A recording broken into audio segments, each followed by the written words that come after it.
How many people do you see every year coming into the museum? Well, at least about 36,000 people come visit the museum every year. Do you add any new animal displays anymore? Oh, every now and then, a parrot and a man-of-war male has been added recently. And, Mary Beth, sometimes our collections manager will take things out of storage and put them on display that haven't been seen in a long time, too. So you do cycle the animals Yeah. that are on display? We have a few more that most folks haven't seen, so we'll pull them out every now and then. What's your mission at the museum? Our mission here is very simple. It is to inspire appreciation for our place in the natural world, and of course, to motivate stewardship for a healthy planet. That's our official mission statement. So. How has the museum changed over the years? Well, a lot of things have changed. The exhibits have been put inside of glass. We've had electricity, which didn't exist in the town when this museum was built. And now we have the new digital planetarium and the Omni Globe. So we have a lot of modern exhibits to complement our antique Victorian style museum.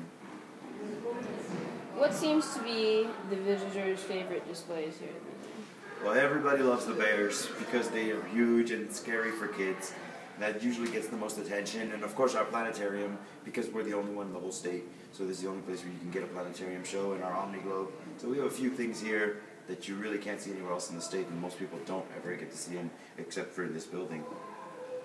How old is the oldest animal in the museum? Oh, that goes back to at least the time of the Civil War, because that's when Mr. Fairbanks, Franklin Fairbanks, started collecting animals and treasures from around the world. How old is the museum?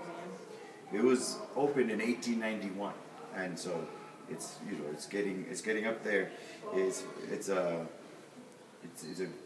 always been a museum, so it was not something else and then become a museum. It was built for this purpose as a natural science museum. How is the museum different from the others? Well, there once was a time when there were lots of natural science museums like this one, which were called cabinets of curiosities, where you'd have a lot of things from around the world, just strange and wonderful things. But today, we're the only one left. All the other museums around the world have modernized and put in the computerized interactive exhibits that kids are used to seeing at museums, but by keeping our flavor the same, we are the last of the Victorian-style museums, perhaps, in this country. Yep. Why was the museum built? Well, Franklin Fairbanks used to have his collection in the attic of his fancy house, which no longer stands, called Undercliff. And every Sunday he would open it up to the town. People would come up to his house.